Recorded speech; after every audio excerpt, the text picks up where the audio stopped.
r/2x chromosomes. Business Bluebird 80 says, I'm convinced most husbands hate their wives. So my husband and I have a wonderful relationship and have been together going on 10 years. Well, we love to spend time together. The other day we carpooled to work together and got to spend the morning with each other. It was chill and really nice. My husband's job has a group meeting once a month. So that day they asked everyone to share a positive and people share a positive in the last month. Kid graduated, got the car fixed etc. Well, my husband brought up our lovely morning together and how he dropped me off at work and how nice that was and it brightened his day. I'm not kidding you ever. I man responded with something along the lines of I'd kill myself if I had to drive to work with my wife. Oh my god, how is that a positive? It would ruin my day if I had to do that. All very publicly and in front of all their co-workers.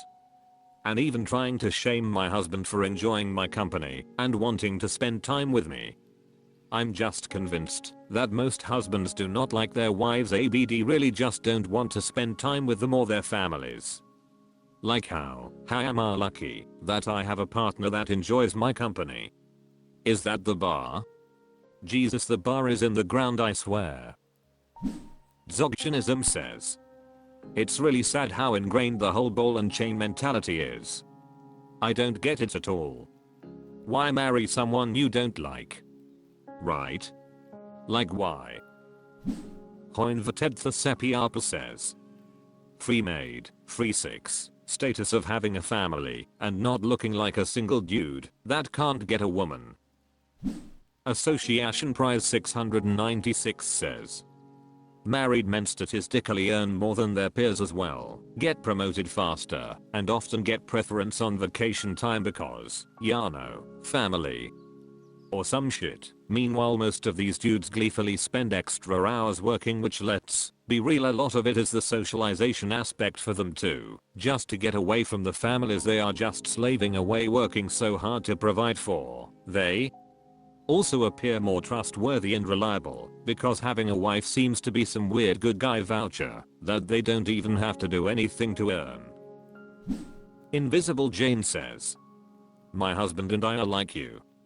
We've been together 20 years and we go out of our way to spend time together whenever possible, enjoy each other's company, and are constantly shocked when other married people think that's weird. I think it's weird to get married or stay married to someone you clearly don't even like. Tinabajurpant says, same here, there might be dozens of us. I truly do not understand why some people stay married when they are clearly miserable with one another. I love my husband. I know he loves me. We enjoy spending time together. He's my partner and best friend in everything. Why wouldn't I want to hang out with him? So bizarre to me, all these dudes who think a wife is such a drag in life and something to complain about / belittle constantly. Asmabula says, if you're a straight dude who likes and respects women in general, you will seek out a woman you respect and like as a life partner. If you aren't capable of liking or respecting women as equals, then you will expect to have contempt for the woman in your life and won't see it as breakup worthy when you do. It's a sad mentality and a self-punitive one, but these men care more about validating their unhealthy, masculine identity to other men more than they care about being happy and being in a relationship with an UG woman is a very important step in validating their masculinity to other men, among many other benefits they get from being in a relationship with a woman at all. So bizarre to me, all these dudes who think a wife is such a drag in life and something to complain about / belittle constantly. They think this is a normal way to feel, and, again, complaining about women to other men is part of how they validate their identity as male. It's a kind of social bonding ritual, but the contempt expressed is very real. Also, men like these latch onto gender so hard because they are insecure and don't want to take accountability for their own lives. Being with a woman they hate provides a very valuable ability to blame all of their problems and unhappiness on someone who is not them. It's a benefit, not a. Mute says, I think a lot of men are threatened by men who genuinely like women and or view them as people. It disrupts their worldview. Agree, most men keep wives for sex and household chores. They are as emotionally invested in her as I'm in my vacuum cleaner. r/2XChromosomes. Decrying Shame says, I just read Unwind, and I'm absolutely shocked at the author's complete distortion of the motivations behind the pro-choice agenda. My daughter is an avid reader and wants me to read everything she does. I'm also an avid reader, so I do my best to keep up with her by listening to audiobooks every chance I get. This time the book is Unwind. The book is very disturbing. The premise is that a war between pro-lifers and pro-choicers came to an end when the two groups agreed that instead of allowing abortion, they would allow parents to give their teenagers over to be cut into pieces and transplanted into other people, which is called being unwound or unwinding.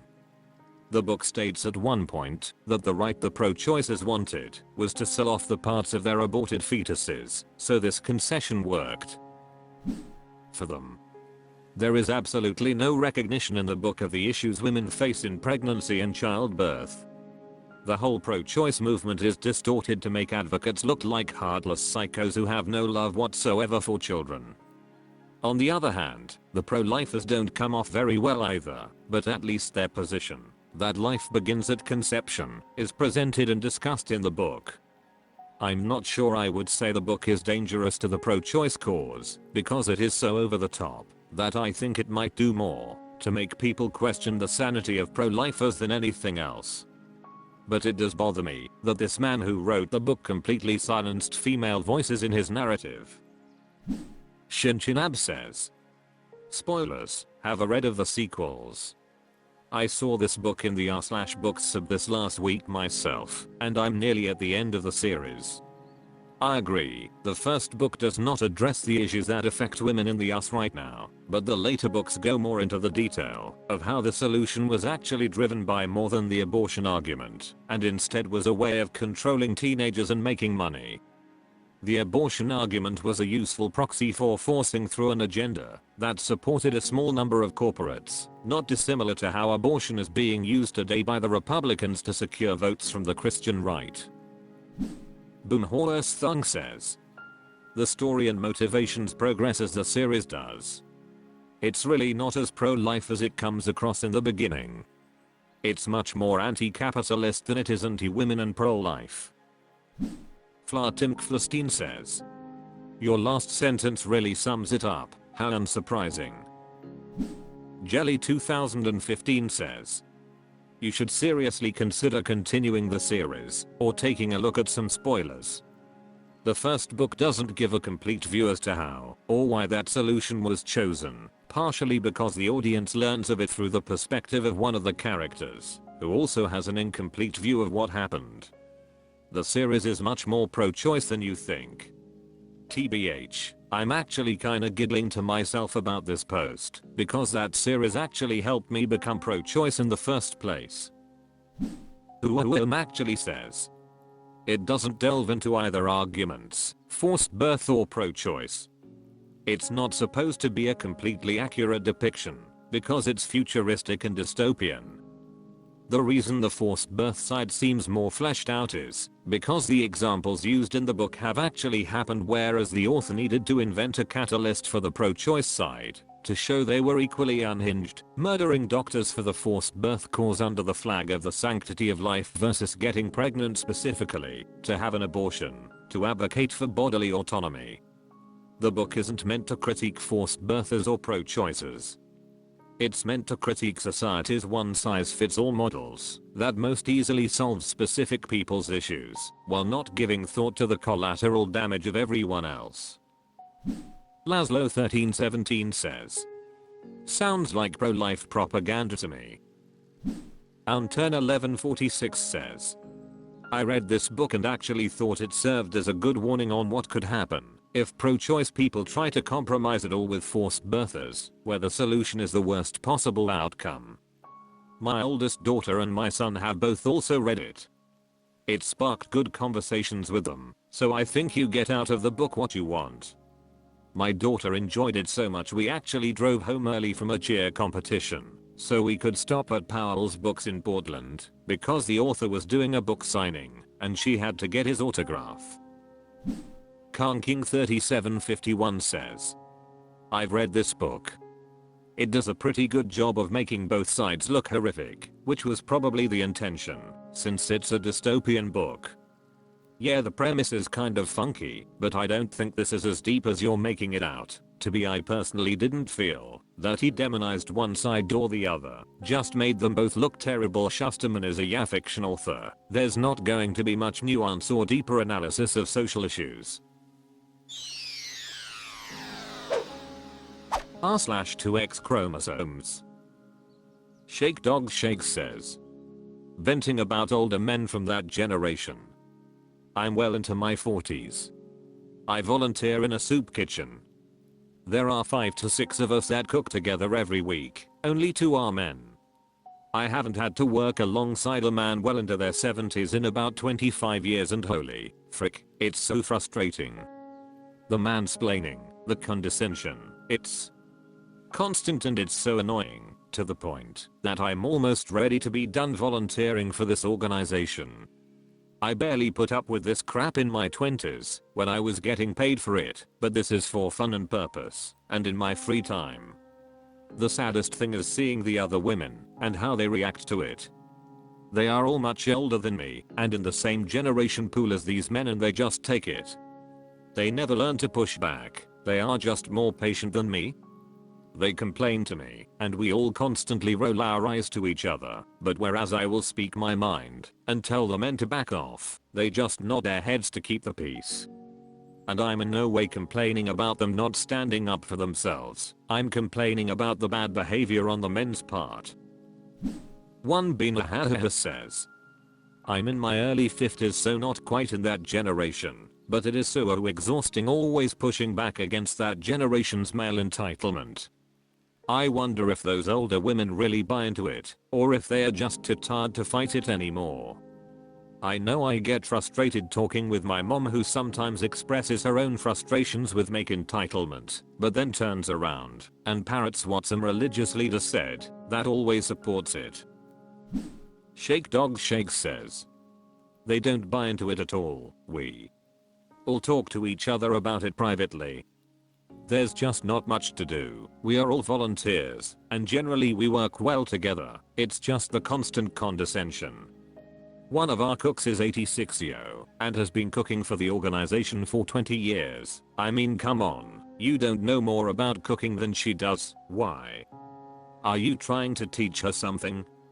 You are Jenks, my friend, not even close to that generation. One Bina says, I'm on the older end of Jenks, however, which is probably why I've always preferred younger men. Married one, because more than a few years older would have put me in boomer territory. No thanks. Thifik Gavamep says, make your volunteering about showing those women how to handle these men. It'll add a new spin on your time there at least. If that doesn't help, definitely find something else to do with your time. Matakadan says, this is the way. Frogflavor says, maybe they never learn to push back is more. These men never learn to shut up, and these women must have learned the hard way to stay quiet. Voltarine 2066 says, I hear ya. I left volunteering for a local arts organization because of old farts ruining all the fun and being bossy when they had no more authority than any of the other volunteers. Older ladies see the bigger picture, which is feeding the folks who rely on the soup kitchen. But even 50 years ago, in 1973, when these assholes were in their 20s and 30s, that kind of chauvinism was not acceptable, and they know it. Good for you for reminding them. Eilish says, talk to the manager about how you want to leave because of this man. They need volunteers, and I doubt they're about to lose one over something like this. Additional speech 164 says, oh man, my dad's 80, and I get it. He's so annoying with his constant suggestioning. Let me show you a better way. Interruptions. I'd tell him to stfu if he wasn't my dad. Leslie says. The amount of amused but annoyed sighs my grandma makes, as if it's just the funniest thing in the world. How my grandpa just makes me frustrated for her. But she really is the backbone of the household and he's be lost without her, and she knows it. She's dealt with it nearly her entire life, so not much I can say about her personal tolerance. But that level of BS tolerance was not passed down generationally, thankfully. And she grew up on a ranch, so was always about women working equally at the very least, despite some of her otherwise conservative values.